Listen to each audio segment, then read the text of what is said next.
বিয়েবাড়িতে গিয়ে সবাই কোরমা পোলাও খায় আর আমি খেলাম ক্রাশ, তাও আবার আমার ভাইয়ের বউয়ের বোনের উপর। কিভাবে তা না হয় গল্পে বলবো, চলুন এখন গল্প শুরু করা যাক। ভাই রেডি হন নাই কেন এখনো? এই তো রেডি আমি, চল। চলেন। এই বলে আমরা চলে গেলাম গাড়ির কাছে। আমি আর আমার জেঠাতো ভাই মানে যার বিয়ে, একটা গাড়িতে বসলাম, সাথে ড্রাইভারও ছিল। ভাই এত খুশি খুশি লাগতেছে কেন আপনাকে? আরে তুই বুঝবি না, আগে বড় হ তারপর বুঝবি।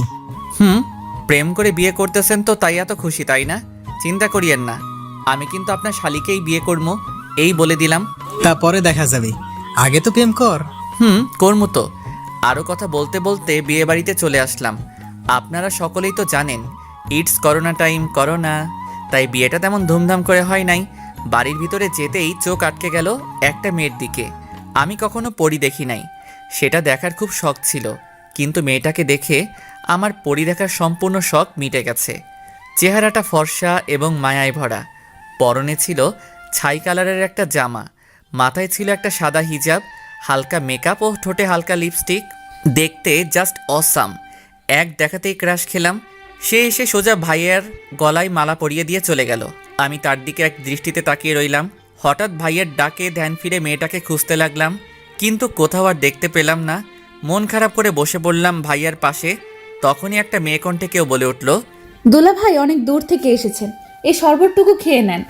আমি উপরে তাকিয়ে দেখি সেই পরীটা, থুক্কু সেই মেয়েটা। আমি আবারও তার দিকে তাকিয়ে রইলাম।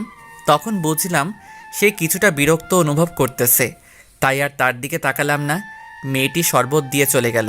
তখন আমি বললাম, ভাইয়া, ও ভাইয়া, এই মেয়েটিকে একটু বলবেন? নাম জেনে তুই কি করবি? না তেমন কিছু না, প্লিজ ভাইয়া বলো না নামটা কি। মেয়েটির নাম মেঘলা আক্তার রিমু। তাই নাকি? হুম। ভালো, খুব ভালো। আপনি এইখানে বসেন, আমি ভিতর থেকে ঘুরে আসি। আচ্ছা যা। তখন আমি ভিতরে এসে রিমুকে খুঁজতে লাগলাম, কিন্তু কোথাও পেলাম না।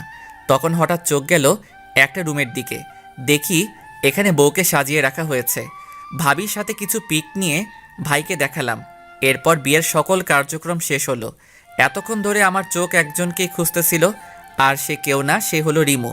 শুনেছি বউয়ের সাথে নাকি বউয়ের 2 বোন যাবে, তাতে আমার মাথা ব্যথা নাই, কিন্তু আমাকে অবাক করে দিয়ে রিমু এসে বরের পাশে বসলো। সাথে আর একটা মেয়েও আছে, তার মানে রিমু ভাইয়ার শালি।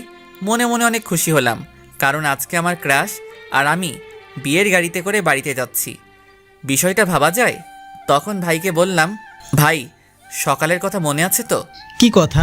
ওই যে বললাম আমার শ্বশুরবাড়ি আর আপনার শ্বশুরবাড়ি একটাই হবে। তাই নাকি? এরপর নতুন ভাবির সাথে কথা বলতে বলতে বাড়িতে চলে আসলাম। বাড়িতে এসে আমি রিমুর আশেপাশে ঘুরতে লাগলাম, কোনো কিছু দরকার আছে কিনা, কিছু লাগবে কিনা। তখন রিমু আমাকে বলল, এই যে শুভ ভাইয়া, এদিকে একটু আসেন তো। জি বলুন, কি বলবেন? আপনার সমস্যাটা কি একটু শুনি। কই কোনো সমস্যা নাই তো, আমার আবার কি সমস্যা হবে? যদি কোনো সমস্যাই না থাকে তাহলে আপনি আমার আশেপাশে এত ঘোরাঘুরি করতেছেন কেন? আপনার কি খেয়ে দিয়ে আর কোনো কাজ নেই? আছে তো, আপনাকে দেখার কাজ। কি? এই রে, কি বলে ফেললাম? কই কিছু বলি নাই তো। আপনি না বললেন আমাকে দেখার কাজ নাকি আপনার? তো এই কাজটা আপনাকে দিল কে বলুন তো দেখি। আরে বেআইন, এসব বাদ দেন তো। আর আপনার কিছু লাগলে আমাকে বলিয়েন, এখন আমি যাই।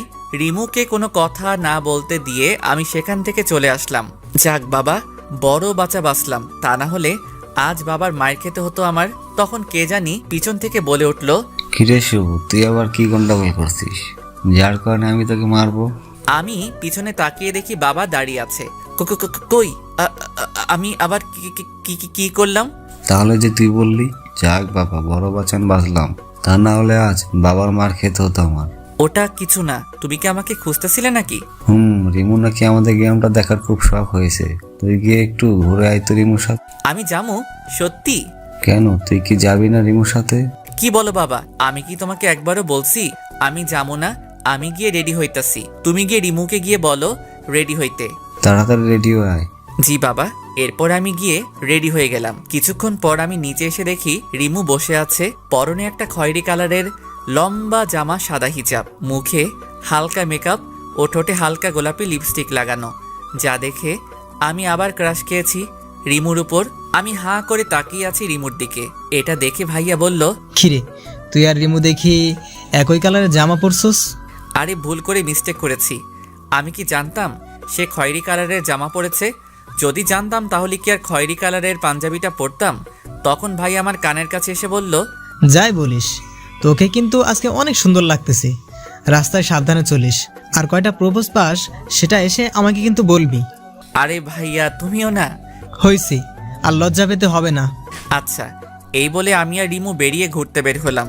সেখানে এমন কিছু হবে যেটা আমি ভাবতেও পারি নাই। রিমু এমন কিছু করলো যেটা দেখে আমি অবাকের চরম মাত্রায় পৌঁছে গেছি। আমি আর রিমু রাস্তা দিয়ে হাঁটতেছিলাম, তখন হঠাৎ রিমু বলে উঠল, এই শুভ, একটু গাছটার পেছনে চলো তো। কেন? আগে চলো তো সেখানে। এরপর আমি আর রিমু একটা গাছের পিছনে গেলাম। তখন রিমু কাকে জানি কল করছে। তার কথাটা ছিল এই রকম, ওই রাজ, তুমি এখন কই আছো? কি বলো তা শুনতে পাচ্ছি না। ও আচ্ছা, তো তুমি কি এখন একা আছো নাকি তোমার সাথে আরো কোনো মেয়ে আছে? কি বলো তা শুনতে পাচ্ছি না। ও আচ্ছা, ভালো।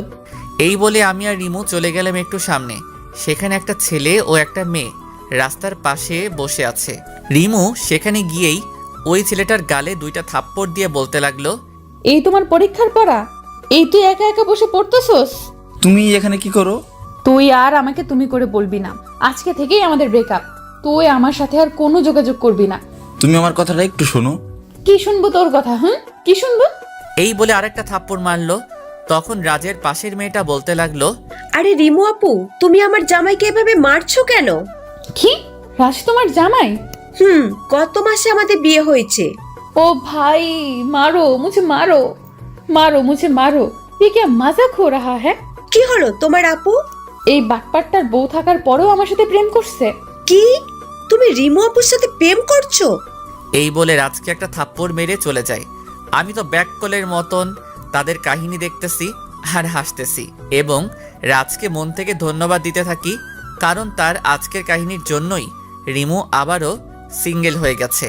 তখনই রিমু আমাকে ডাক দিল, এই শুভ, এখান থেকে চলো, এখানে থাকতে আমার ভালো লাগতেছে না।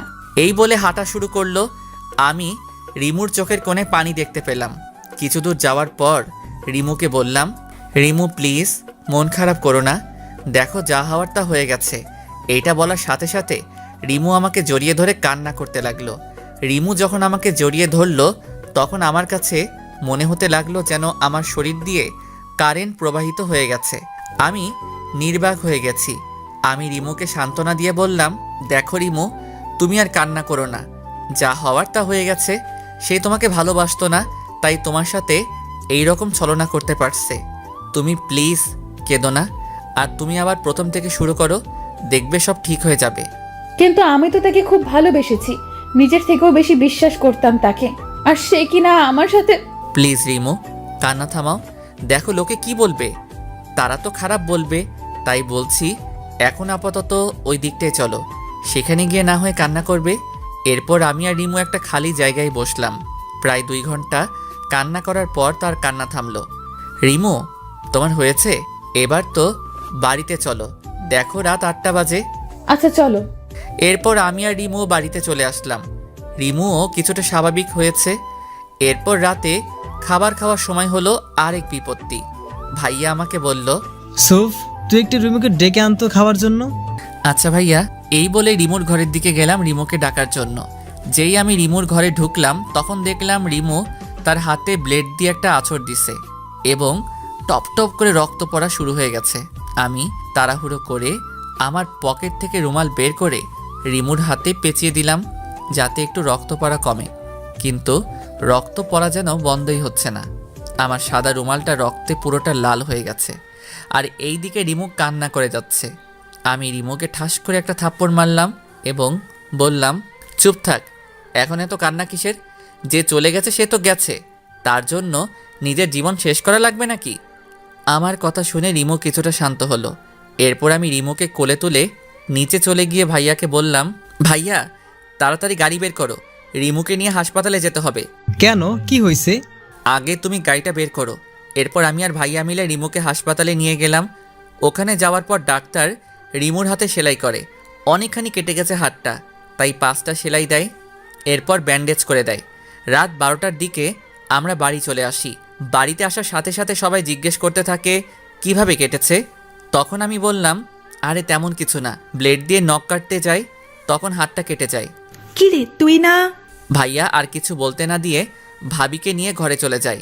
ভাইয়াকে আজ ঘটে যাওয়া সকল কিছু বলে দিয়েছি, তাই ভাইয়া ভাবিকে নিয়ে যায়। কিছুক্ষণ পর ভাবি রিমুকে ভাত দিয়ে যায় খেতে। তারও তো আজ বাসর রাত, সেখানেও তো কিছু নিয়ম আছে, সেগুলো পূরণ করতে ভাবি চলে যায় বাসর ঘরে। তখন রিমু বলল, শুভ, আমার হাত তো কাটা, প্লিজ তুমি আমাকে একটু খাইয়ে দাও না প্লিজ। ওরে আল্লাহ, এই মেয়েকে নিয়ে আমি কি করব কিছুই বুঝতে পারতাছি না। সে নাকি আমার হাতে ভাত খাবে। আমি একটু বিরক্ত হইছি, কারণ এর আগে আমি কাউকে খাইয়ে দেই নাই, তাই তার থেকে বেশি হইছি কারণ আমার ক্রাশ আমার হাতে খেতে চাইছে। তাই তখন রিমু আমাকে ডাক দিল। এই শুভ, কি হলো, খাইয়ে দিবে না? দিচ্ছি।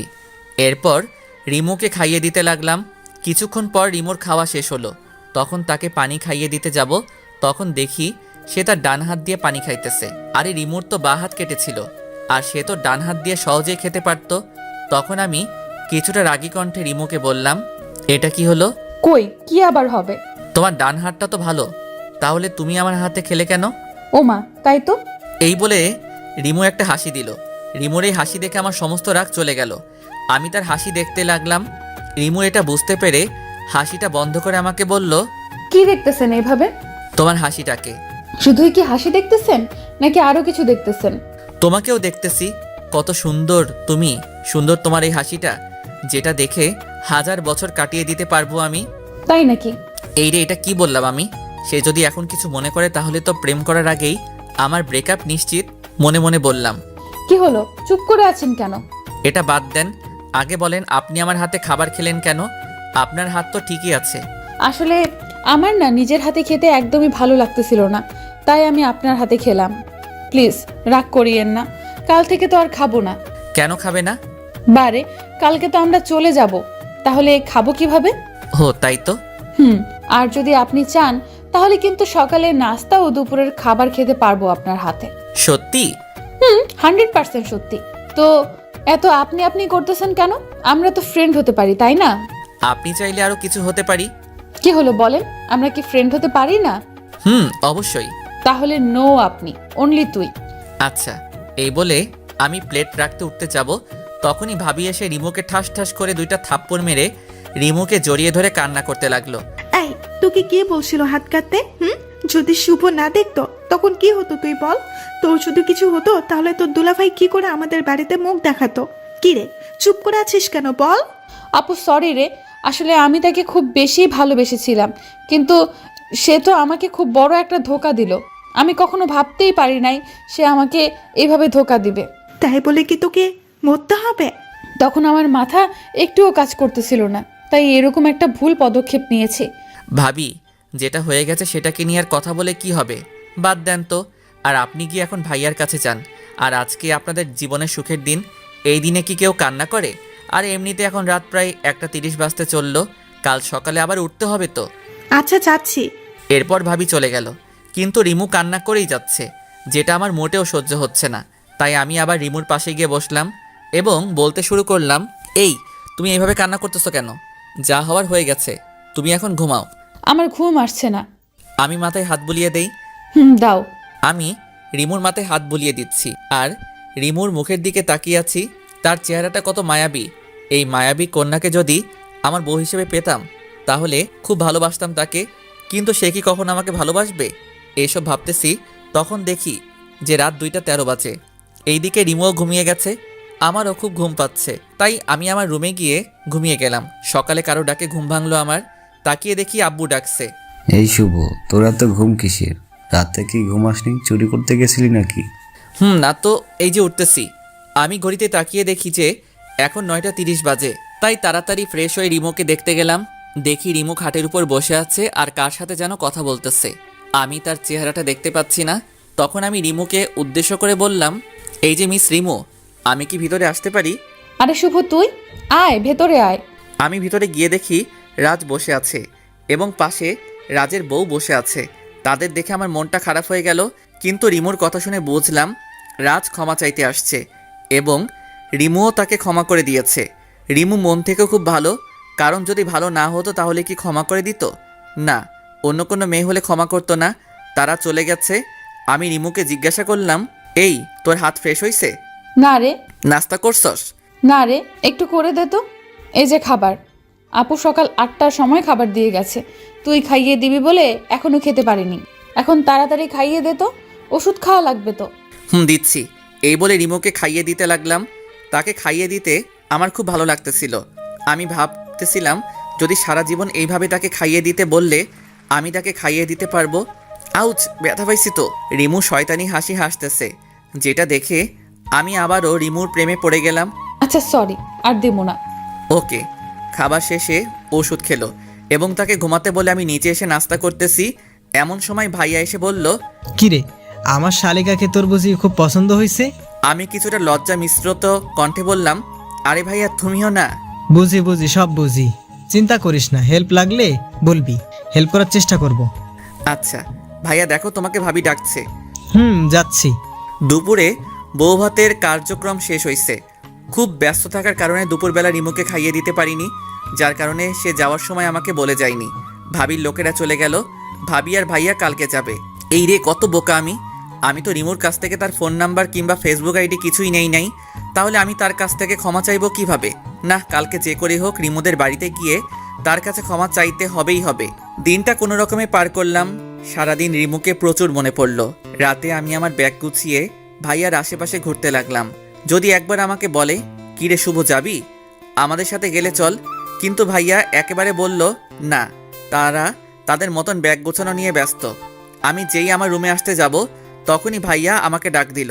এই শুভ, শোন। আমি তো খুব খুশি হয়ে ভাইয়াকে বললাম, কি? ভাইয়া আমি যাবো। তুই কই যাবি? না কিছু না। কি বলবে বলো? আমার ঘুম পাচ্ছে। আসলে আমার খুব পানি পিপাসা পেয়েছে, আর এখানে পানিও নেই। এখন যদি তুই আমাকে একটু পানি পান করাইতি, তোর অনেক সব হতো আর কি। তুই আসলে একটা বজ্জাত। আমি সেই কখন থেকে তোমার আশেপাশে ঘুরঘুর করছি আমাকে তোমাদের সাথে নিবে বলে, তা না আমাকে বলতেছে এখন তাকে পানি খাওয়াতে। দূর, ভালো লাগে না। কিরে, যা না একটু। যাচ্ছি তো। ভাইয়া তো আমার কাহিনী দেখে মুচকি মুচকি হাসতে লাগলো। আমি বুঝলাম না এখানে হাসির কি হলো। এরপর ভাইয়াকে পানি দিয়ে আমি আমার রুমে গিয়ে শুয়ে পড়লাম। আজ কেন জানি ঘুম আসছে না, বারবার শুধু রিমুর কথাই মনে পড়ে যাচ্ছে। অন্যদিন হলে এতক্ষণে ঘুমিয়ে যেতাম। রিমুকে নিয়ে ভাবতে ভাবতে কখন যে ঘুমিয়ে গেলাম সেটা জানি না। সকালে ভাবির ডাকে ঘুম ভাঙলো। আমি চোখ খুলে ভাবিকে দেখেই ভাবিকে বলতে লাগলাম, কি ভাবি, এখনো যাওনি কেন? কি আর করার দেবর, তোমার ভাই তো আমাকে নিয়ে যায়নি এখনো, তাই আর যাওয়া হয়নি। ও আচ্ছা। এরপর আমি ফ্রেশ হতে চলে গেলাম। ফ্রেশ হয়ে নিচে গিয়ে দেখি ভাইয়া রেডি হয়ে বসে আছে, ভাবিও রেডি। তাদের দেখে আমার মুখটা কালো হয়ে গেল। আমি যেতে পারবো না তো, তাই আর কি। কিরে, তুই এখনো রেডি হস নাই কেন? আমি রেডি হব কেন? কেন হবি মানে? তুই যাবি না? আমি আবার কই যাবো? কেন আমাদের সাথে তুই যাবি না? ভাইয়ার কথা শুনে তো আমার তো খুব আনন্দ লাগতেছে। লুঙ্গি ড্যান্স দিতে ইচ্ছা করতেছে। আমার পরনে লুঙ্গি ছিল, ভাবছিলাম একবার লুঙ্গি ড্যান্স দিয়েই দেই। তারপর ভাবলাম এখানে অনেক লোক আছে, আমি না হয় আমার রুমে গিয়েই দিবনি। এখন দেওয়া যাবে না।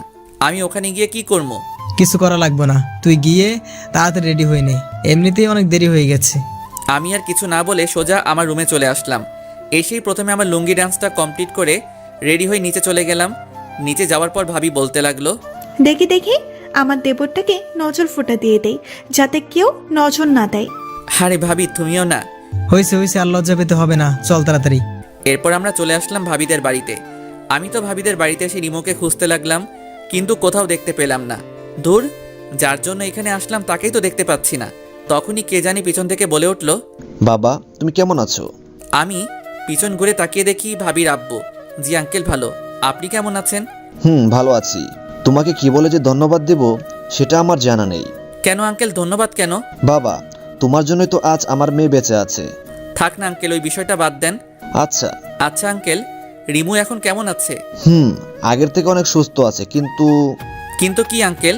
আসলে বাবা, রিমু আসার পর থেকে কারোর সাথে কথা বলে নাই, এবং কালকে থেকে আজ পর্যন্ত কিছুই খায় নাই। কি বলেন আঙ্কেল, এখনো খাই নাই? আচ্ছা আঙ্কেল, একটা প্লেটে খাবার এনে দেন, আমি গিয়ে ওকে খাইয়ে দিচ্ছি। এরপর আঙ্কেল খাবার এনে দিয়ে রিমুর রুমে নিয়ে গেল। আমি আঙ্কেলকে চলে যেতে বললাম, তাই আঙ্কেলও চলে গেল। এরপর আমি রিমুকে উদ্দেশ্য করে বলতে লাগলাম, কিরে ঘরে আসতে দিবি? রিমু আমার দিকে তাকিয়ে আবার অন্যদিকে মুখ ঘুরিয়ে নিয়ে বলল, কেন এসেছেন এখানে? আমি রিমুর কাছে এসে হাঁটু গেড়ে বসে আমার কান ধরে বললাম, এই দিকে তাকাও। আমি সরি, আর হবে না।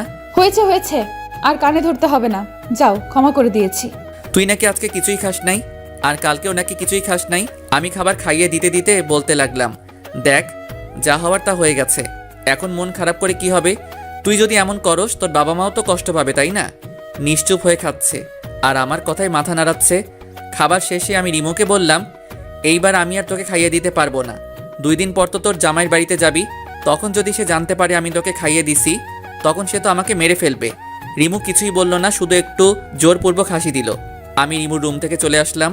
বিকেলবেলা ছাদে দোলনায় বসে আছি। ছাদটা খুব সুন্দর করে সাজানো আছে, এক পাশে ফুল গাছ দিয়ে ভরপুর আর অন্য পাশে কিছু সবজি গাছ লাগানো, আর এই পাশে একটা দোলনা আছে আর চেয়ার রাখার জায়গা আছে। এখানে বসে আড্ডা দিতে খুব মজা হয় বলে মনে হইতেছে। এইসব ভাবতেছি, ঠিক তখনই রিমু আমার পাশে এসে বসলো এবং বলল, কিরে, কি ভাবিস? কিছু না। একটা কথা বলি? বলো। সত্যি কথা বলবি কিন্তু। বলো, কি বলবো? রিমু এমন কিছু বললো যা আমি ভাবতেও পারি নাই। তুই কি কারোর সাথে রিলেশন করস? করি না তো, কিন্তু কেন? এমনি। আচ্ছা, কাউকে পছন্দ করস? সত্যি বলবো নাকি মিথ্যা বলবো? তুই সত্যি বলবি। করি, বাট সে করে কিনা জানি না। তাই বুঝি। তো মেয়েটা কে শুনি? জোর করে একটা হাসি দিয়ে বলল কথাটা। তুই চিনস? আমি চিনি। হুম। নাম কি তার? বলবো না। কেন বলবি না? দেখি আমি তোদের মিট করাতে পারি কিনা। আমি জানি তুই পারবি না, সো বলে কোনো লাভ নেই। ওকে, বলিস না। তুই তো আমাকে ফ্রেন্ড মনে করিস না। থাক তুই, আমি গেলাম। একদমই কথাগুলো বলে ছাদ থেকে নামতে যাবে, তখনই আমি তাকে ডাক দিয়ে বললাম, মেয়েটার নাম বলতে পারি এক শর্তে। কি শর্ত? প্রথমত আমাকে ভুল বুঝবি না, আর আমাদের বন্ধুত্বটা কিন্তু থাকবে। ঠিক আছে, এবার নাম বল। মেয়েটার নাম হচ্ছে রিমো, মানে তুই। কি? সত্যি। আমি তোকে খুব খুব খুব ভালোবাসি, আর জানি তুই আমাকে ভালোবাসতে পারবি না, কারণ তুই অন্য একজনকে ভালোবাসোস। তাই এখন প্লিজ আমাদের বন্ধুত্বটা নষ্ট করে দিস না। কথাগুলো আমি একদমই বললাম নিচের দিকে তাকিয়ে। রিমু কিছুক্ষণ চুপ থেকে বলল, কখনো কষ্ট দিবি না তো? আমার জীবন থাকতে না, আর তোমাকে তো আমি আমার শরীরেরই একটা অংশ মনে করি, তো আমি কিভাবে তোমাকে কষ্ট দিব? নিজের শরীরকে কি কেউ ইচ্ছে করে কষ্ট দেয় নাকি? তুই প্রমিস কর কখনো ছেড়ে যাবি না আমায়। কথা দিলাম। তুই এবার আমারে প্রপোজ কর। করতে পারবো না। কেন করব? আমার লগে প্রেম করবা, মাগার তুমি আমারে প্রপোজ করবা না, এটা হইব নাকি? তাই বুঝি? তাই। এখন তাড়াতাড়ি আমারে প্রপোজ কর, তা না হলে আমি গেলাম। আচ্ছা বাবা, করতেছি। তো ফুল কই? ফুল ছাড়া কেমনে করবা? ফুলও লাগবো? লাগবে। দাঁড়াও, ব্যবস্থা করতেছি। এরপরে আমি পকেট থেকে একটা কাগজ বের করলাম, সেটা দিয়ে কাগজের একটা শাপলা ফুল বানিয়ে রিমুর সামনে হাঁটু গেড়ে বসে বলতে লাগলাম, আমি জানি না কিভাবে ভালোবাসাতে হয়, কারণ আমি কখনো কাউকে আমার জীবনসঙ্গী হিসেবে ভালোবাসিনি। আমি ভালোবাসতে চাই তোমাকে, আমি খুশি রাখতে চাই তোমাকে সব সময়। তুমি রাগ করলে তোমার রাগ ভাঙাতে চাই আমি হতে চাই আমার তোমার মনের মতো। Because I love you Rimu, I really really really and really love you. Do you love me Rimu? I do, and I love you too শুভ।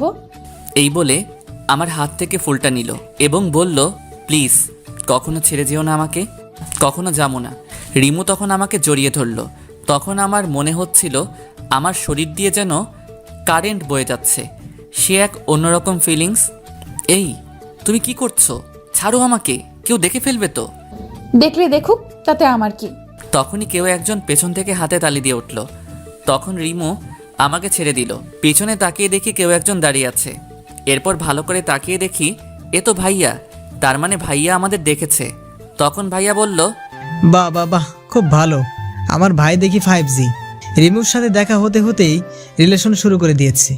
না ভাইয়া, আসলে রাখ তোর ভাই, আমি তো ভাবছিলাম তুই মজা করছিলি, এখন তো দেখি সত্যি সত্যি তুই রিমুর সাথে প্রেম করতেছস। আসলে জিজু হয়েছে কি, আর তুমি কেমন মেয়ে, তোমাকে প্রপোজ করার সাথে সাথে কি তোমার অ্যাকসেপ্ট করতে হবে? কিছুদিন তাকে ঘোরাবা, এরপরে না হয় রিলেশন শুরু করতা। এইটা বলে ভাইয়া হাসতে শুরু করলো। আমি তো পুরাই ভেবাচাকা খেয়ে গেছি। ভাইয়া এটা বলে কি? তার মানে কি ভাইয়া আমাদের মেনে নিয়েছে? রিমু জানো, তোমার বোনের পিছনে আমি 6 মাস ঘুরেছি, এরপর সে আমার সাথে রিলেশন শুরু করেছে। আর তুমি? এই ভাইয়া আমাকে মেনে নিছে দেখে তোর সমস্যা হইতেছে কি? যাও, তুমি গিয়া ভাবির কাছে থাকো, আর আমি আমার পরিটাকে নিয়ে থাকি। যাও তো এখান থেকে। রিমু তো লজ্জায় লাল হইয়া যাইতেছে। এরপর ভাইয়াকে এক প্রকার জোর করে ঘরে পাঠিয়ে দিলাম আর রিমুকে আবার জড়িয়ে ধরলাম। এইভাবে দিনগুলি যেতে লাগলো। দেখতে দেখতে 6 মাস কেটে গেল আমাদের রিলেশনের। এর মাঝে ঝগড়া, ঘুরতে যাওয়া, একে অপরকে খাইয়ে দেওয়া তো ছিলই। আজ শুক্রবার বন্ধুরা সবাই মিলে ঠিক করলাম আজকে ঘুরতে যাবো। সবাই সবার গার্লফ্রেন্ডকে নিয়ে যাবে, তাই আমিও রিমুকে কল দিলাম আমাদের সাথে যাওয়ার জন্যে। টুট টুট টুট। হ্যালো শুভ, বলো। জানো তুমি কি করতেছো? এই তো শুয়ে আছি। তুমি কি করতেছো? এই তো কিছু না। আচ্ছা তুমি কি আজকে ফ্রি আছো? না তো, কিন্তু কেন? আসলে আমরা সব বন্ধুরা মিলে ঠিক করছিলাম আজ সবাই সবার গার্লফ্রেন্ডকে নিয়ে একসাথে ঘুরতে যাব, তাই আর কি। ও সরি জান, আজ আমি যেতে পারবো না, প্লিজ রাগ করিও না। আজ না আমি একটু অসুস্থ, তাই আর কি। কি হয়েছে তোমার? না তেমন কিছু না, সামান্য একটু জ্বর। আচ্ছা বাই, পরে কথা বল মনে। ওকে বলে কলটা কেটে দিলাম। কি আর করার, আমি মনটা খারাপ করে ঘরে শুয়ে রইলাম 2 ঘন্টা। তখন সিফাত কল করে যা বলল তা শুনে তো আমার মাথায় আকাশ ভেঙে পড়ল। রিমু সে আমার সাথে এমনটা কেন করলো? আমি তো তাকে সত্যি ভালোবেসেছিলাম, তো সে আমার সাথে এমন কেন করলো? 2 ঘন্টা পর সিফাত কল করে বলল, দোষ, তোর গার্লফ্রেন্ড রিমু কই রে? কেন রে? তোকে বলতে বলছি, তুই তাড়াতাড়ি বল। সে তো অসুস্থ, বাসায় নাকি শুয়ে আছে। তাই নাকি? কেন রে? রিমু কি তোরে সত্যি ভালোবাসে? বাসে তো। কেন, কোনো সন্দেহ আছে নাকি? দাঁড়া, তোকে একটা পিক পাঠাইতাছি, ওটা দেখে তুই বল তোকে সে কতটা ভালোবাসে।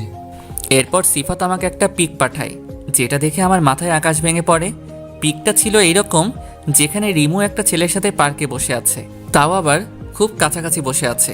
এটা দেখার পর আমি পুরো বাকরুদ্ধ হয়ে গেছি। আমার মাথা কাজ করা বন্ধ হয়ে গেছে। যাকে আমি এতটা ভালোবাসতাম সে কি করে আমার সাথে এমনটা করতে পারলো? আমার শরীরটা মনে হয় নিস্তেজ হয়ে যাইতেছে। হঠাৎ মাটিতে পড়ে গেলাম, আর কিছু মনে নেই। চোখ খুলে দেখি আমি শুয়ে আছি বিছানার উপরে।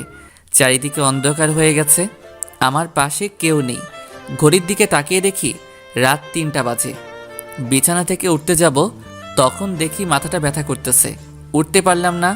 পাশে মোবাইলটা রাখা, মোবাইলটা হাতে নিয়ে দেখি রিমু আমাকে 50টা কল দিয়েছে।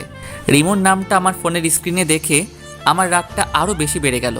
আমি তো তার সাথে ছলনা করিনি, সে আমার সাথে কেন করলো এমনটা? সে যদি আমাকে ভালো নাই বাসে তাহলে আমাকে বলে দিত। সে আমাকে ভালোবাসে না, তাহলে এমন ছলনা করলো কেন? না, আর না, এই মেয়েকে আমি আর ভালোবাসবো না। এইসব চিন্তা করতেছি, আর তখন মাথা ব্যথা আরও বেড়ে গেল। আমি আবারও জ্ঞান হারিয়ে ফেললাম। আমি চোখ খুলে দেখি আমার পাশে মা বসে আছে। চারিদিকে তাকিয়ে দেখি ভাইয়া, ভাবি এবং তাদের পাশে রিমো দাঁড়িয়ে আছে, আর তার চোখগুলো ফোলা দেখা যাচ্ছে, হয়তো রাতে কেঁদেছে। সে কান্না করবে কেন এটা আমি বুঝলাম না। তখন আম্মু বলে উঠল, কিরে বাবা, এখন তুই কেমন আছিস? এই তো ভালো। তোর কি হয়েছিল? জ্ঞান হারিয়ে মাটিতে পড়েছিলি কেন? জানি না আম্মু, হঠাৎ মাথা ব্যথা শুরু হলো, এরপর আর কিছু মনে নেই। তো আমি খাটের উপরে আসলাম কিভাবে? তোকে রাতে খাবার খাওয়ার জন্য আমি ঘরে ডাকতে চাই, তখন দেখি তুই মেঝেতে পড়ে আছিস। তখন তোর বাবা আর তোর ভাই তোকে খাটে শুইয়ে দেয়।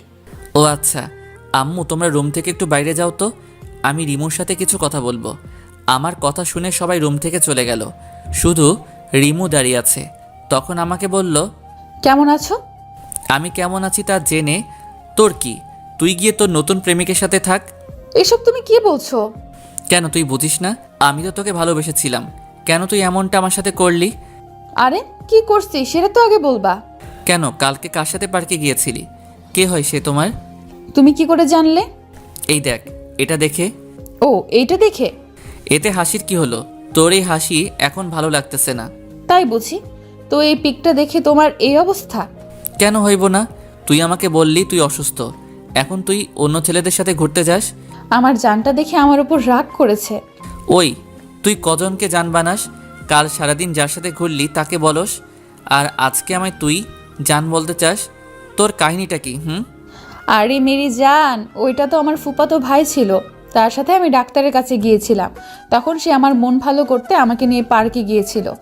তো এটা আগে বলনি কেন? আমি কি জানতাম এত কিছু হয়ে যাবে যে? আচ্ছা কান ধরছি, আর হবে না। প্লিজ কখনো ছেড়ে যেও না, আমি তোমাকে ছাড়া বাঁচতে পারবো না। হ্যাঁ তা তো দেখলামই আজকে। I love you Rimo, I really really really love you. I love you too. বলে রিমু আমাকে জড়িয়ে ধরলো। হঠাৎ ঠাস করে আওয়াজ হলো। দেখি রিমুর গালটা লাল হয়ে আছে। কে মেরেছে দেখার জন্য তাকাতেই যাকে দেখলাম তাকে দেখার জন্য আমি মোটেও প্রস্তুত ছিলাম না। তাকে দেখার পর মনে হলো আমি যেন ভূত দেখছি। এ তো ভাবি। আসলে ভাবি আমার আর রিমুর রিলেশনের কথা কিছুই জানতো না। তাকে দেখে আমরা দুইজনই একে অপরকে ছাড়িয়ে নিলাম। তখন রিমু বলল, আপু তুমি এইখানে? কি করতেছো তুই এখানে শুভর সাথে?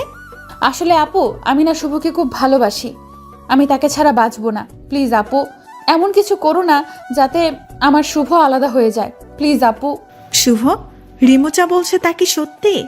হ্যাঁ ভাবি, রিমু যা বলছে সব সত্যি। আমিও রিমুকে খুব ভালোবাসি। আমিও তাকে ছাড়া বাঁচবো না। প্লিজ ভাবি এমন কিছু করো না যাতে আমরা আলাদা হয়ে যাই প্লিজ। কতদিন থেকে তোমরা রিলেশন করতেছো? ভাবি প্রায় 6 মাস। তুই আজ মাথা ঘুরে পড়ে গেছিলি কেন? রিমু কি তোকে কিছু বলেছিল নাকি? না মানে আসলে ভাবি, আসলে আমি সন্দেহ করেছিলাম রিমুকে নিয়ে। আমি মনে করেছিলাম রিমু আমার সাথে ছলনা করতেছে। তাই এই বিষয় নিয়ে অতিরিক্ত টেনশন হচ্ছিল আমার, যার ফলে মাথায় খুব চাপ পড়ে এবং মাথা ঘুরে পড়ে যায়। তো এখন কিসের সন্দেহ আছে? না ভাবি কোনো সন্দেহ নেই। আপু রিমুকে চুপ করিয়ে দিয়ে ভাবি আবার বলল, রিমু তুই চুপ থাক, আমি আগে শুভর সাথে কথা বলি, এরপর তোর সাথে কথা বলতেছি। আচ্ছা আপু। শুভ, তোমাদের রিলেশনের কথা ঘরে কে কে জানে? ভাবি শুধু ভাইয়া জানে, আর কেউ না। কি তোমার ভাই তোমাদের ব্যাপারটা জানে অথচ আমাকে কিছুই বলে নাই? আজ তার একদিন কি আমার একদিন। আরে ভাবি রাগ করো কেন? আমি ভাইয়াকে বলেছিলাম তোমাকে যাতে না বলে, বললে যদি কোনো সমস্যা হতো তাই। তার মানে তুমি বুঝাইতে চাইতেছো আমার কারণে তোমার ক্ষতি হয়? ভালো তো, ভালো, খুব ভালো। আরে আমার জানোটা দেখি রাগ করছে। রাখো তোমার জানো, আমি কারো জানো নয়। আমি তো তোমার খালি ক্ষতি করি। আর একটা কথা কি জানো তুমি? তোমার আর রিমোর ব্যাপারে আমার বাবা মার কাছে বলছিলাম। তারা বলছিল তোমরা দুইজনে যদি রাজি থাকো তাহলে তারা তোমাদের বিয়ে দেবে, তাদের কোনো আপত্তি নেই। সত্যি? খুশি হয়ে লাভ নেই। আমি এখনই আমার বাবা মাকে বলবো তোরা একে অপরকে বিয়ে করতে চাস না। আর ভাবি আর কিছু বললো না। এই দেখো ভাবি আর কিছু বলো না। এই দেখো কানে ধরেছি। আর কখনো কোনো কিছু তোমার থেকে গোপন করব না। প্লিজ এইবারের মতন ক্ষমা করে দাও জানু, প্লিজ। জি না, তা হবে না। আমি তো তোমার খালি ক্ষতিই করি, তাহলে কেন তুমি এখন কান ধরতেছো? ক্ষমা করবে না তো? ওকে করা লাগবো না, যাও। আমি তো খারাপ ছেলে, আমাকে ক্ষমা করবে কেন? আর আমি তো খুব বড় অপরাধ করেছি যার ক্ষমা হয় না, তাই তো? রাগ দেখিয়ে বললাম, কারণ সোজা কথা এখন কাজ হবে না, তাই আমিও একটু উল্টা পার্ট লইলাম ভাবির সাথে। আমার দেবরটা দেখি আবার রাগও করতে জানে। থাকো তুমি তোমার রাগ নিয়ে, আমি চাই। এই বলে ভাবি রিমুকে নিয়ে চলে গেল। এটা কি হলো? সব সময় তো দেখি আমি রাগ করলে আমার আবদারগুলো পূরণ করে, আর আজকে চলে গেল। ভাবি যাওয়ার পর আমার কেমন জানি কষ্ট হতে লাগলো। আর খালি মনে হচ্ছে এই বুঝি আমি আমার রিমুকে হারিয়ে ফেলেছি। এইদিকে কাল দুপুর থেকে কিছুই খাইনি, খুব ক্ষুধাও পেয়েছে। এইদিকে সকাল পেরিয়ে দুপুর, দুপুর পেরিয়ে বিকাল হয়ে গেছে, কিন্তু কেউই আমার জন্য খাবার নিয়ে আসলো না। তাই আমি ঘর থেকে বের হলাম আর আম্মুকে ডাকতে লাগলাম, আম্মু, ও আম্মু, আম্মু ক্ষুধা লাগছে তো খুব, কিছু কি খেতে দিবা? আমার কথার কোনো উত্তর পেলাম না। আর ঘরটা কেমন জানি শান্ত শান্ত লাগতেছে, মনে হইতেছে ঘরে কেউ নেই। এরপর খাবার টেবিলের দিকে চোখ যেতেই দেখলাম খাবার প্লেটে খাবার পাশে একটা শপিং ব্যাগ এবং একটা চিঠি লেখা। চিঠিটা পড়ে তো যেন আমি খুশিতে নাচতে লাগলাম। চিঠিতে লেখা ছিল, কি করতে বলছি, তুমি তো দেখি খুব রাগ করো। আচ্ছা এবার রাগ করাটা বাদ দিয়ে খাবারটা খেয়ে শেরওয়ানিটা পরো, তোমার শ্বশুর বাড়িতে চলে আসো। তোমার বউ তোমার জন্য অপেক্ষা করতেছে। এতে তোমার জানো। আহা কি আনন্দ আকাশে বাতাসে, আহা কি আনন্দ আকাশে বাতাসে। আজকে আমি যাবো আমার শ্বশুর বাড়িতে। আহা কি আনন্দ আকাশে বাতাসে। 30 মিনিটের ভিতর খাবার খেয়ে রেডি হয়ে বাইক নিয়ে বেরিয়ে পড়লাম শ্বশুর বাড়ির উদ্দেশ্যে। আমি বাইক চালাচ্ছি আর ভাবতেছি এত সহজে সবাই সব কিছু মেনে নিবে তা আমি কখনো ভাবতেও পারি নাই। আমি আজ আমার স্বপ্নের রানীকে আমার করে পাবো, ভাবতেও খুব ভালো লাগতেছে। আর কিছু দূর বাকি।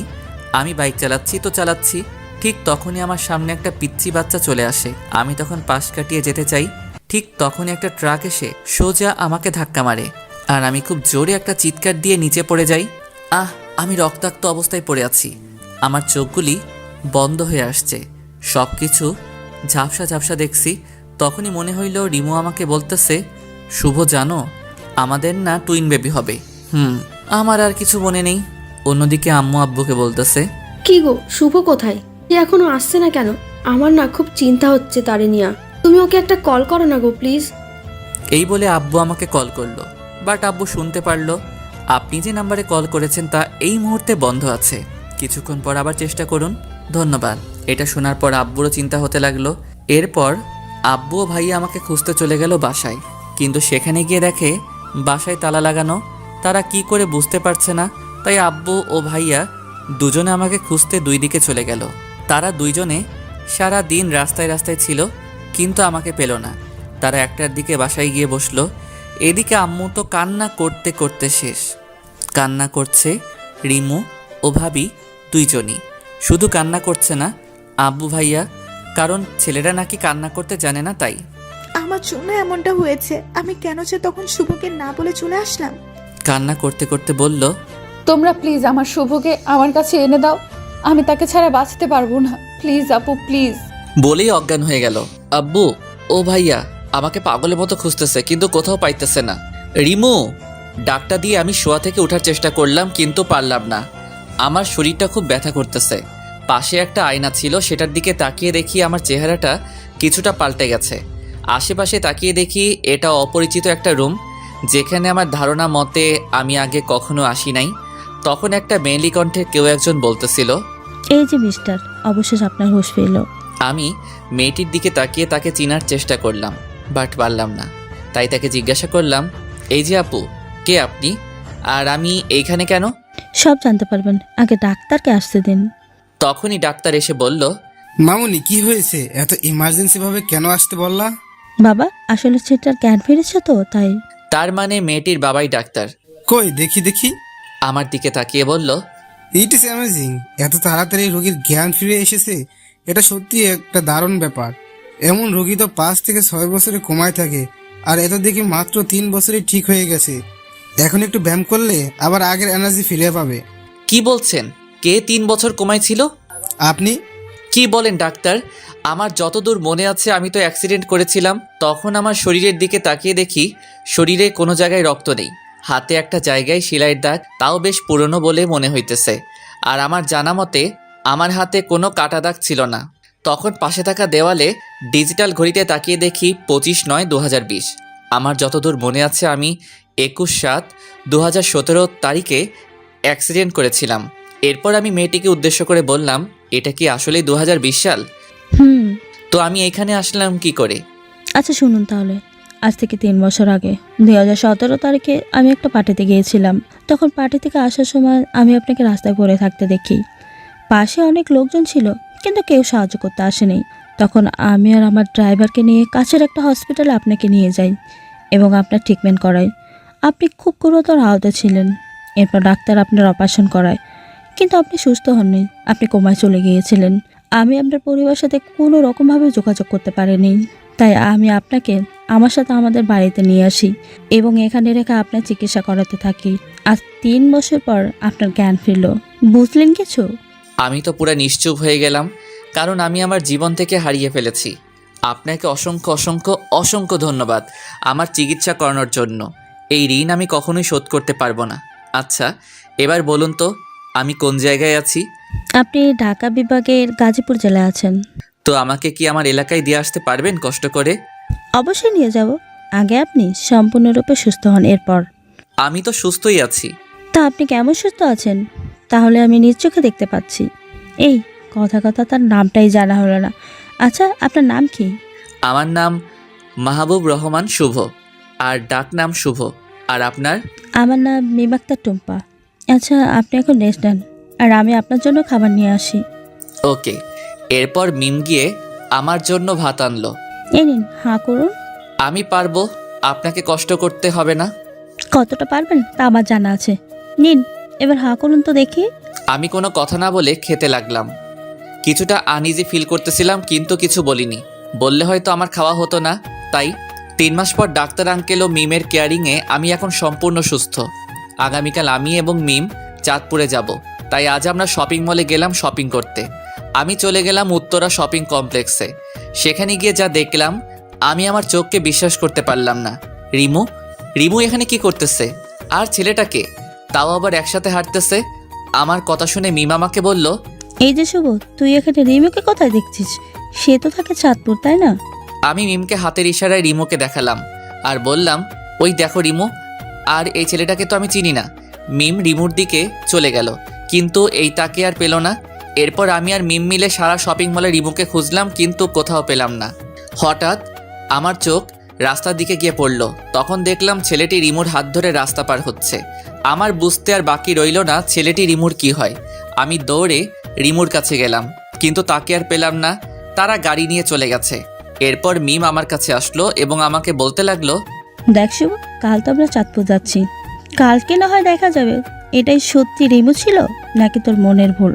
আচ্ছা চলো এখন কিছু শপিং করি। চল। এরপর আমরা শপিং করতে গেলাম। আমার শপিংয়ের প্রতি কোনো মন নেই, শুধু একটাই কথা মাথায় ঘুরপাক খাচ্ছে, আর সেটা হলো রিমুকে নিয়ে। রিমু সত্যি বিয়ে করে ফেলেছে নাকি এটা আমার মনের ভুল, নাকি অন্য কোনো সম্পর্ক আছে রিমুর সাথে ওই ছেলেটার? কি রে শুভ, তুই এত কি ভাবছিস? মিমের কথায় আমার ঘোর কাটলো। কই কিচ্ছু না তো। কিছু না হলেই ভালো। এই তো শপিং করা শেষ হয়েছে। এই তো প্রায় শেষ। কেন বলতো? না মানে মাথাটা খুব ব্যথা করতেছে তো তাই আর কি। কি তোর মাথা ব্যথা করতেছে? আর তুই আমাকে বলতেছিস কেন? এখন বললাম তো। তো বাসায় চল, আমি টিপো দেব মনে। চল। একটুবার বাসায় চলে আসলাম। এরপর আমি শুয়ে রইলাম ঘুমানোর জন্য। বারবার শুধু রিমুর কথাই আমার মনে পড়তেছে। কখন যে ঘুমিয়ে গেলাম তা আর খেয়াল নেই। সকালবেলা মিমের ডাকে ঘুম ভাঙে, তাই আমি উঠে ফ্রেশ হয়ে রেডি হয়ে গেলাম। এরপর আমি আর মিম গাড়ি নিয়ে চলে গেলাম চাঁদপুরের উদ্দেশ্যে। দীর্ঘ 6 ঘন্টা পর আমরা এসে পড়লাম আমার চিরচেনা শহর চাঁদপুরে। এখানে প্রায় সব কিছুই পরিবর্তন হয়েছে। এখন আমি দাঁড়িয়ে আছি আমাদের বাড়ির সামনে। তখনই রিমু ঘর থেকে বের হলো। আমাকে দেখে চিৎকার দিয়ে বলতে লাগলো, শুভ, তুমি এসেছো? এসেই আমাকে জড়িয়ে ধরলো আর বলতে লাগলো, শুভ, তুমি কেমন আছো? এতদিন কই ছিলা তুমি? আমাকে কি একবারও মনে পড়ে নাই? তখনই আমার কালকের কথা মনে পড়ে গেল, যখন দেখলাম রিমু অন্যের হাত ধরে হাঁটতেছিল। কথাটা মনে হতেই রিমুকে এক ঝটকায় আমার থেকে দূরে সরিয়ে দিলাম আর বলতে লাগলাম, কি করছেন কি আপনি? আপনি আমাকে জড়িয়ে ধরেছেন কেন? আপনি এখন অন্য কারো বউ। কি বলছো কি তুমি? আমি অন্য কারো বউ মানে? এখন দেখে আপনি কিছুই বুঝতেছেন না। কালকে তো দেখলাম আপনি আপনার স্বামীকে নিয়ে রাস্তায় হাত ধরে হাঁটতেছিলেন। কোনখানে আমাদের দেখেছিলে? উত্তরা শপিং কমপ্লেক্সে। কি তুমি কি ওইখানে ছিলা? তো আপনি এখানে কি করেন? আপনার স্বামীর বাড়িতে না থেকে এখানে কি করতেছেন? আমি তো আমার স্বামীর বাড়িতেই আছি। মানে? সেটা না হয় পরে জানবে, আগে বলো এই মেয়েটিকে। এটা আমার বউ। আমার কথাটা শোনার জন্য রিমু মোটেও প্রস্তুত ছিল না। কথাটা শোনার পর রিমুর চোখ দিয়ে পানি পড়তে শুরু হলো। কেন জানি তার চোখের পানি আমাকে খুব কষ্ট দেয়। এইবারও তাই হলো। এখনও তার চোখের পানি দেখে আমার বুকে ব্যথা শুরু হলো। কিন্তু কেন ব্যথা করতেছে? সে তো এখন আমার না, অন্য কারো হয়ে গেছে। তো আমার এমনটা লাগছে কেন? কিরে শুভ, তুই কই চলে গেছিলি? আমাদেরকে কি একবারও তোর মনে পড়ে নাই? বাবার কথায় আমি বাস্তবে ফিরলাম। না বাবা, পরে নাই, কারণ আমি 3 বছর কোমায় ছিলাম তাই। আর গত 3 মাস আগেই আমার জ্ঞান ফিরেছে। এরপর আমার সাথে ঘটে যাওয়া সব কিছুই বললাম। তা শুনে তো সবারই চোখে পানি, আর মিমকে সবাই ধন্যবাদ দিতেছে। আমি বাবাকে জিজ্ঞেস করলাম, বাবা রিমু এখানে কি করে? কি আর বলবো, সেদিন যখন তুই আর আসলি না, সেদিন থেকেই খুব কান্না করতে থাকে। তোর ছবি বুকে নিয়ে ঘুমাই। কিছুদিন পর রিমুর জন্য পাত্র দেখতে থাকে তার বাবা মা, কিন্তু রিমু তাদের পরিষ্কার করে জানিয়ে দেয় যে সে তোকে ছাড়া আর কাউকে বিয়ে করবে না। তাই আমাদের এখানে চলে আসে। ও তাহলে সে গাজীপুর কেন গেছিল? সেখানে রিমুর ছোট বোনকে বিয়ে দেওয়া হয়, তাই সেখানে ঘুরতে যায়। প্রথমে যেতে মানা করে, এরপর আমাদের জোড়াজুড়িতে যায়। আর কালকে সে আসছে এখানে। তার মানে আমি রিমুকে ভুল বুঝে কষ্ট দিয়েছি। এখন কি করি? যাই গিয়ে ওর রাগটা ভাঙাই। এরপর আমি রিমুর কাছে গেলাম। আমি কি আসতে পারি? কেন আসবে? আপনি কি খুব রেগে আছেন আমার উপরে? না, কেন রেগে থাকবো? আচ্ছা সরি। আপনি এখন সরি বলতেছেন কেন? রিমু কথাটা কান্না করতে করতে বলল, আমার পাগলিটা যে আমার উপরে রাগ করে আছে তাই। আপনার পাগলি কি? আপনি গিয়ে আপনার বউয়ের কাছে যান। আমার হবু বউ তো আপনি, তো আপনার কাছেই তো আমি আসবো তাই না? না, আসবেন না। আপনি ওই মেয়েটার কাছে যান। কোন মেয়েটা? তখন যাকে আপনার বউ বলেছিলেন তার কাছে। আমাদের কিন্তু এখনো বিয়ে হয়নি। তো আমার কি? বুঝছি, সোজা আঙুলে ঘি উঠবে না, দেখি একটু বাকি ওঠে কি না। কি বিড়বিড় করতেছেন? যান এখান থেকে, আমার ভালো লাগতেছে না। তাই বুঝি? আচ্ছা যাচ্ছি। ভাবছিলাম আপনাকে বিয়ে করে আপনাদের দুই বোনকে একসাথে রাখবো, কিন্তু আপনি তা চান না। ওকে, মিম কিন্তু দেখতে সুন্দর আছে, টানা 3 বছর আমার সেবা করছে, সেও হয়তো আমাকে ভালোবাসে। তাকে যদি আমি বিয়ের প্রস্তাব দেই হয়তো সে না করবে না।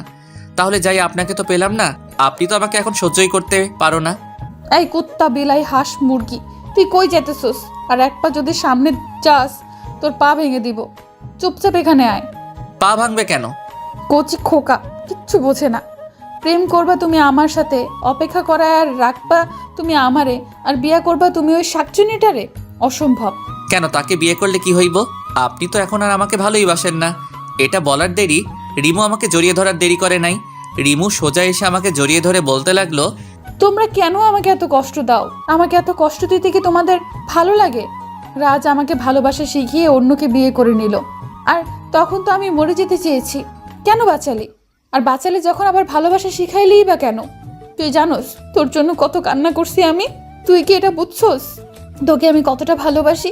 তুই কেন বুঝিস না? তোকে ছাড়া আমি বাঁচতে পারবো না, আমি মরে যাব। প্লিজ শুভ, আমাকে ছেড়ে যেও না প্লিজ, খুব ভালোবাসবো তোমায়। আমি তাকে শক্ত করে জড়িয়ে ধরে বললাম, আমার পাগড়িটাকে ছাড়া তার এই পাগলটাও তো প্রাণহীন দেহের মতন। I love you Shubho, I really really love you. Please কখনো ছেড়ে যেও না। মরার আগ পর্যন্ত যাব না। তখনই আমাদের শত্রু মানে আমাদের রোমান্সে বাধা দিতে প্রতিবারের মতন এইবারও চলে আসলো আমার জানু ওরফে ভাইয়ের বউ মানে আমার ভাবি। এই যে দেবুজি, এখন সব রোমান্স বাদ দেন, যা করার বিয়ের পরে করিয়েন। আমি আর রিমু তো লজ্জায় লাল, নীল, হলুদ, সবুজ, বেগুনি হয়ে গেলাম। আর লজ্জা পেতে হবে না, নিচে চলুন, সবাই আপনাকে ডাকছে। এরপর আমি, রিমু আর ভাবি নিচে সবার কাছে গেলাম। তখন বাবা বলতে লাগলো, শুভ, তোর আর রিমুর বিয়েটা পরের সপ্তাহে আমরা ঠিক করেছি, তুই কি বলিস? তোমরা যা ভালো বোঝো তাই হবে। আচ্ছা ঠিক আছে। আজ বিয়ের দিন। রিমুর শাড়ি পরে একটা পিক দেখলাম, সেখানে তাকে দেখতে অস্থির দেখা যাচ্ছিল। এরপর আমরা রিমুর বাড়িতে গেলাম। বিয়ের সকল কার্যক্রম শেষ হলো, খুব ভালোভাবে শেষ হলো। রাত 11:50। বন্ধু বান্ধবীরা বলছে ঘরে যেতে, কিন্তু অজানা এক ভয় লাগছে, যার কারণে ঘরের ভিতরে ঢুকতে ভয় করতেছে। কি জানি কি হয় সেই কথা ভাবতেই অবশেষে সকল ভয়কে জয় করে আমি রুমের ভিতরে প্রবেশ করলাম। সেখানে দেখি রিমু ইয়া বড় একটা লম্বা ঘোমটা দিয়ে বসে আছে।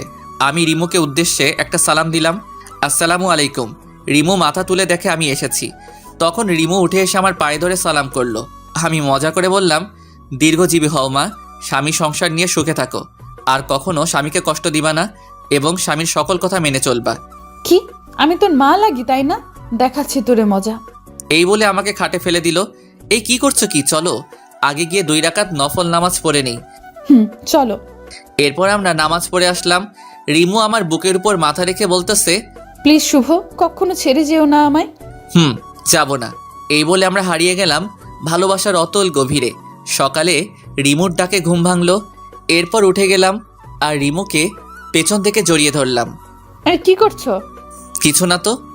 আচ্ছা, এখন গিয়ে গোসল করে এসো। আরও 5 বছর পর। আব্বু আব্বু, ঘুম থেকে উঠো, আম্মু না আমাকে মারছে। রাইসার ডাকে আমার ঘুমটা ভেঙে যায়। আপনারা ঠিকই ধরেছেন, রাইসা আর কেউ না, সে হলো আমার কিউট পিচ্চি মেয়ে। আরেকজনও আছে, আর সে হলো রিহিকা। হ্যাঁ, আমাদের টুইন বেবি হয়েছে। তোমার আম্মু কেন তোমাকে মারছে? আব্বু ও না চুলি করে চকলেট খাইছে, আর আম্মু হলে মারছে, তুমিও মারো। এইদিকে আসো রাইসা প্রিন্সেস, আমার কাছে এসো। এরপর রাইসা আমার কাছে আসলো। রাইসা আমার কাছে আসে, আমি তার 2 গালে 2টা পাপ্পি দিয়ে রিহিকাকে বললাম, এবার খুশি তো রিহিকা মামুনি? বাবা তুমি পচা, তুমি শুধু ওকে আদর করো, আমারে করো না। তাই বুঝি মামুনি, তুমিও এইদিকে আসো। এরপর রিহিকাকেও 2টা পাপ্পি দিলাম। এবার খুশি তো? বাবা আমরা দুজনেই খুশি। এরপর রিমু আসলো। এখানে বাবা মেয়েরা মিলে কি করা হচ্ছে? বাবা, আম্মু এসেছে, তাকেও একটু বকে দাও। তাই নাকি? এরপর আমি রিমুকে যা করলাম তার আপনাদের না জানলেও চলবে, বাকিটা না হয় আমার মধ্যেই থাকুক। বোঝেনি তো আপনারা, ব্যক্তিগত বলতে কিছু আছে তো নাকি? গল্পটা কেমন হলো প্লিজ জানাবেন। আর যারা পরবর্তী পার্ট গল্প পেতে আমাদের চ্যানেলটি সাবস্ক্রাইব করে পাশে থাকা বেল আইকনটি বাজিয়ে দিন। সবাই ভালো থাকবেন, সুস্থ থাকবেন। দেখা হবে পরের গল্পে। আল্লাহ হাফেজ। বিয়েবাড়িতে গিয়ে সবাই কোরমা পোলাও খাই আর আমি খেলাম ক্রাশ, তাও আবার আমার ভাইয়ের বউয়ের বোনের উপর। কিভাবে তা না হয় গল্পে বলবো। চলুন এখন গল্প শুরু করা যাক। ভাই রেডি হন নাই কেন এখনো? এই তো রেডি আমি, চল। চলেন। এই বলে আমরা চলে গেলাম গাড়ির কাছে। আমি আর আমার জেঠাতো ভাই মানে যার বিয়ে একটা গাড়িতে বসলাম, সাথে ড্রাইভারও ছিল। ভাই এত খুশি খুশি লাগতেছে কেন আপনাকে? আরে তুই বুঝবি না, আগে বড় হ তারপর বুঝবি।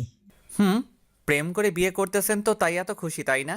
চিন্তা করিয়েন না, আমি কিন্তু আপনার শালিকেই বিয়ে করবো, এই বলে দিলাম। তারপরে দেখা যাবে, আগে তো প্রেম কর। করমু তো।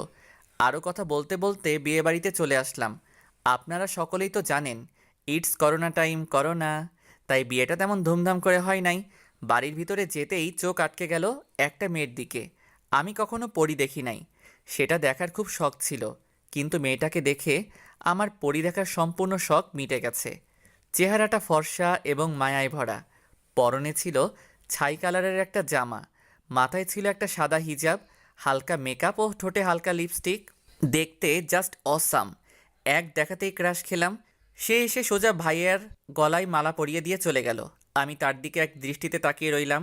হঠাৎ ভাইয়ের ডাকে ধ্যান ফিরে মেয়েটাকে খুঁজতে লাগলাম, কিন্তু কোথাও আর দেখতে পেলাম না। মন খারাপ করে বসে পড়লাম ভাইয়ার পাশে। তখনই একটা মেয়ে কণ্ঠে কেউ বলে উঠল, দুলা ভাই অনেক দূর থেকে এসেছেন, এই শরবতটুকু খেয়ে নেন। আমি উপরে তাকিয়ে দেখি সেই পরীটা, থুক্কু সেই মেয়েটা। আমি আবারও তার দিকে তাকিয়ে রইলাম। তখন বুঝলাম সে কিছুটা বিরক্ত অনুভব করতেছে, তাই আর তার দিকে তাকালাম না। মেয়েটি শরবত দিয়ে চলে গেল। তখন আমি বললাম, ভাইয়া, ও ভাইয়া, এই মেয়েটিকে একটু বলবেন? নাম জেনে তুই কি করবি? না তেমন কিছু না, প্লিজ ভাইয়া বলো না নামটা কি। মেয়েটির নাম মেঘলা আক্তার রিমু। তাই নাকি? হুম। ভালো, খুব ভালো। আপনি এইখানে বসেন, আমি ভিতর থেকে ঘুরে আসি। আচ্ছা যা। তখন আমি ভিতরে এসে রিমুকে খুঁজতে লাগলাম, কিন্তু কোথাও পেলাম না। তখন হঠাৎ চোখ গেল একটা রুমের দিকে। দেখি এখানে বউকে সাজিয়ে রাখা হয়েছে। ভাবির সাথে কিছু পিক নিয়ে ভাইকে দেখালাম। এরপর বিয়ের সকল কার্যক্রম শেষ হলো। এতক্ষণ ধরে আমার চোখ একজনকেই খুঁজতেছিল, আর সে কেউ না, সে হলো রিমু। শুনেছি বউয়ের সাথে নাকি বউয়ের 2 বোন যাবে, তাতে আমার মাথা ব্যথা নাই। কিন্তু আমাকে অবাক করে দিয়ে রিমু এসে বরের পাশে বসলো, সাথে আরেকটা মেয়েও আছে। তার মানে রিমু ভাইয়ার শালি। মনে মনে অনেক খুশি হলাম, কারণ আজকে আমার ক্রাশ আর আমি বিয়ের গাড়িতে করে বাড়িতে যাচ্ছি। বিষয়টা ভাবা যায়। তখন ভাইকে বললাম, ভাই সকালের কথা মনে আছে তো? কি কথা? ওই যে বললাম আমার শ্বশুরবাড়ি আর আপনার শ্বশুরবাড়ি একটাই হবে। তাই নাকি? এরপর নতুন ভাবির সাথে কথা বলতে বলতে বাড়িতে চলে আসলাম। বাড়িতে এসে আমি রিমুর আশেপাশেই ঘুরতে লাগলাম, কোনো কিছু দরকার আছে কিনা, কিছু লাগবে কিনা। তখন রিমু আমাকে বলল, এই যে শুভ ভাইয়া, এদিকে একটু আসেন তো। জি বলুন, কি বলবেন? আপনার সমস্যাটা কি একটু শুনি। কই কোনো সমস্যা নাই তো, আমার আবার কি সমস্যা হবে? যদি কোনো সমস্যাই না থাকে তাহলে আপনি আমার আশেপাশে এত ঘোরাঘুরি করতেছেন কেন? আপনার কি খেয়ে দেয়ে আর কোনো কাজ নেই? আছে তো, আপনাকে দেখার কাজ। কি? এই রে, কি বলে ফেললাম? কই কিছু বলি নাই তো। আপনি না বললেন আমাকে দেখার কাজ নাকি আপনার? তো এই কাজটা আপনাকে দিল কে বলুন তো দেখি। আরে বেআইন, এসব বাদ দেন তো। আর আপনার কিছু লাগলে আমাকে বলিয়েন। এখন আমি যাই। রিমুকে কোনো কথা না বলতে দিয়ে আমি সেখান থেকে চলে আসলাম। যাক বাবা, বড় বাঁচা বাঁচলাম, তা না হলে আজ বাবার মায়ের খেতে হতো আমার। তখন কে জানি পিছন থেকে বলে উঠল, কিরে শুভ, তুই আবার কি গন্ডগোল করছিস যার কারণে আমি তোকে মারবো? আমি পিছনে তাকিয়ে দেখি বাবা দাঁড়িয়ে আছে। কই আমি আবার কি করলাম? তাহলে যে তুই বললি, যাক বাবা বড় বাঁচান বাঁচলাম, তা না হলে আজ বাবার মার খেতে হতো আমার। ওটা কিছু না, তুমি কি আমাকে খুঁজতেছিলে নাকি? রিমু নাকি আমাদের গেমটা দেখার খুব শখ হয়েছে, তুই গিয়ে একটু ঘুরে আয় তো রিমুর সাথে। আমি যামু? সত্যি? কেন, তুই কি যাবি না রিমুর সাথে? কি বলো বাবা, আমি কি তোমাকে একবারও বলছি আমি যাবো না? আমি গিয়ে রেডি হইতাছি, তুমি গিয়ে রিমুকে গিয়ে বলো রেডি হইতে। তাড়াতাড়ি রেডি হয়ে আয়। জি বাবা।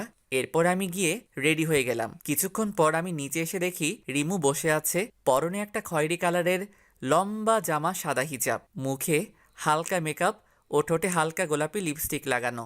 যা দেখে আমি আবার ক্রাশ খেয়েছি রিমুর উপর। আমি হাঁ করে তাকিয়ে আছি রিমুর দিকে। এটা দেখে ভাইয়া বলল, কিরে, তুই আর রিমু দেখি একই কালারের জামা পরছস? আরে ভুল করে মিস্টেক করেছি। আমি কি জানতাম সে খয়েরি কালারের জামা পরেছে? যদি জানতাম তাহলে কি আর খয়েরি কালারের পাঞ্জাবিটা পরতাম? তখন ভাই আমার কানের কাছে এসে বলল, যাই বলিস, তোকে কিন্তু আজকে অনেক সুন্দর লাগতেছে। রাস্তায় সাবধানে চলিস, আর কয়টা প্রপোজ পাস সেটা এসে আমাকে কিন্তু বলবি। আরে ভাইয়া তুমিও না। হইছে, আর লজ্জা পেতে হবে না। আচ্ছা, এই বলে আমি আর রিমু বেরিয়ে ঘুরতে বের হলাম। সেখানে এমন কিছু হবে যেটা আমি ভাবতেও পারি নাই। রিমু এমন কিছু করলো যেটা দেখে আমি অবাকের চরম মাত্রায় পৌঁছে গেছি। আমি আর রিমু রাস্তা দিয়ে হাঁটতেছিলাম, তখন হঠাৎ রিমু বলে উঠল, এই শুভ, একটু গাছটার পেছনে চলো তো। কেন? আগে চলো তো সেখানে। এরপর আমি আর রিমু একটা গাছের পিছনে গেলাম। তখন রিমু কাকে জানি কল করছে। তার কথাটা ছিল এই রকম, ওই রাজ, তুমি এখন কই আছো? কি বলো তা শুনতে পাচ্ছি না। ও আচ্ছা, তো তুমি কি এখন একা আছো নাকি তোমার সাথে আরো কোনো মেয়ে আছে? কি বলো তা শুনতে পাচ্ছি না। ও আচ্ছা, ভালো। এই বলে আমি আর রিমু চলে গেলাম একটু সামনে। সেখানে একটা ছেলে ও একটা মেয়ে রাস্তার পাশে বসে আছে। রিমু সেখানে গিয়েই ওই ছেলেটার গালে 2টা থাপ্পড় দিয়ে বলতে লাগলো, এই তোমার পরীক্ষার পড়া? এই তুই একা একা বসে পড়তেছস? তুমি এখানে কি করো? তুই আর আমাকে তুমি করে বলবি না। আজকে থেকেই আমাদের ব্রেকআপ। তুই আমার সাথে আর কোনো যোগাযোগ করবি না। তুমি আমার কথাটা একটু শোনো। কি শুনবো তোর কথা? কি শুনবো? এই বলে আরেকটা থাপ্পড় মারলো। তখন রাজের পাশের মেয়েটা বলতে লাগলো, আরে রিমু আপু, তুমি আমার জামাইকে এভাবে মারছো কেন? কি? রাজ তোমার জামাই? গত মাসে আমাদের বিয়ে হয়েছে। ओ भाई, मारो मुझे, मारो मारो मुझे, मारो। ये क्या मजाक हो रहा है? কি হলো তোমার আপু? এই বাটপাটটার বউ থাকার পরেও আমার সাথে প্রেম করছে? কি? তুমি রিমু আপুর সাথে প্রেম করছো? এই বলে রাজকে একটা থাপ্পড় মেরে চলে যায়। আমি তো ব্যাককলের মতন তাদের কাহিনী দেখতেছি আর হাসতেছি এবং রাজকে মন থেকে ধন্যবাদ দিতে থাকি, কারণ তার আজকের কাহিনীর জন্যই রিমু আবারও সিঙ্গেল হয়ে গেছে। তখনই রিমু আমাকে ডাক দিল, এই শুভ, এখান থেকে চলো। এখানে থাকতে আমার ভালো লাগতেছে না। এই বলে হাঁটা শুরু করলো। আমি রিমুর চোখের কোণে পানি দেখতে পেলাম। কিছু দূর যাওয়ার পর রিমুকে বললাম, রিমু প্লিজ মন খারাপ করো না, দেখো যা হওয়ার তা হয়ে গেছে। এইটা বলার সাথে সাথে রিমু আমাকে জড়িয়ে ধরে কান্না করতে লাগলো। রিমু যখন আমাকে জড়িয়ে ধরলো তখন আমার কাছে মনে হতে লাগলো যেন আমার শরীর দিয়ে কারেন্ট প্রবাহিত হয়ে গেছে। আমি নির্বাক হয়ে গেছি। আমি রিমুকে সান্ত্বনা দিয়ে বললাম, দেখো রিমু, তুমি আর কান্না করো না, যা হওয়ার তা হয়ে গেছে। সে তোমাকে ভালোবাসতো না, তাই তোমার সাথে এই রকম ছলনা করতে পারছে। তুমি প্লিজ কেঁদো না, আর তুমি আবার প্রথম থেকে শুরু করো, দেখবে সব ঠিক হয়ে যাবে। কিন্তু আমি তো তাকে খুব ভালোবেসেছি, নিজের থেকেও বেশি বিশ্বাস করতাম তাকে, আর সে কিনা আমার সাথে। প্লিজ রিমু, কান্না থামাও। দেখো লোকে কি বলবে, তারা তো খারাপ বলবে, তাই বলছি এখন আপাতত ওই দিকটায় চলো, সেখানে গিয়ে না হয় কান্না করবে। এরপর আমি আর রিমু একটা খালি জায়গায় বসলাম। প্রায় 2 ঘন্টা কান্না করার পর তার কান্না থামলো। রিমু, তোমার হয়েছে, এবার তো বাড়িতে চলো, দেখো রাত 8টা বাজে। আচ্ছা চলো। এরপর আমি আর রিমু বাড়িতে চলে আসলাম। রিমুও কিছুটা স্বাভাবিক হয়েছে। এরপর রাতে খাবার খাওয়ার সময় হলো আরেক বিপত্তি। ভাইয়া আমাকে বলল, সুফ, তুই একটু রিমুকে ডেকে আনতো খাওয়ার জন্য। আচ্ছা ভাইয়া। এই বলে রিমুর ঘরের দিকে গেলাম রিমুকে ডাকার জন্য। যেই আমি রিমুর ঘরে ঢুকলাম তখন দেখলাম রিমু তার হাতে ব্লেড দিয়ে একটা আঁচড় দিছে এবং টপ টপ করে রক্ত পড়া শুরু হয়ে গেছে। আমি তাড়াহুড়ো করে আমার পকেট থেকে রুমাল বের করে রিমুর হাতে পেঁচিয়ে দিলাম যাতে একটু রক্ত পড়া কমে, কিন্তু রক্ত পড়া যেন বন্ধই হচ্ছে না। আমার সাদা রুমালটা রক্তে পুরোটা লাল হয়ে গেছে, আর এই দিকে রিমু কান্না করে যাচ্ছে। আমি রিমুকে ঠাস করে একটা থাপ্পড় মারলাম এবং বললাম, চুপ থাক, এখন এত কান্না কিসের? যে চলে গেছে সে তো গেছে, তার জন্য নিজের জীবন শেষ করা লাগবে নাকি? আমার কথা শুনে রিমু কিছুটা শান্ত হলো। এরপর আমি রিমুকে কোলে তুলে নিচে চলে গিয়ে ভাইয়াকে বললাম, ভাইয়া তাড়াতাড়ি গাড়ি বের করো, রিমুকে নিয়ে হাসপাতালে যেতে হবে। কেন, কি হয়েছে? আগে তুমি গাড়িটা বের করো। এরপর আমি আর ভাইয়া মিলে রিমুকে হাসপাতালে নিয়ে গেলাম। ওখানে যাওয়ার পর ডাক্তার রিমুর হাতে সেলাই করে। অনেকখানি কেটে গেছে হাতটা। তাই 5টা সেলাই দেয়, এরপর ব্যান্ডেজ করে দেয়। রাত 12টার দিকে আমরা বাড়ি চলে আসি। বাড়িতে আসার সাথে সাথে সবাই জিজ্ঞেস করতে থাকে কিভাবে কেটেছে। তখন আমি বললাম, আরে তেমন কিছু না, ব্লেড দিয়ে নখ কাটতে যাই, তখন হাতটা কেটে যায়। কি রে তুই না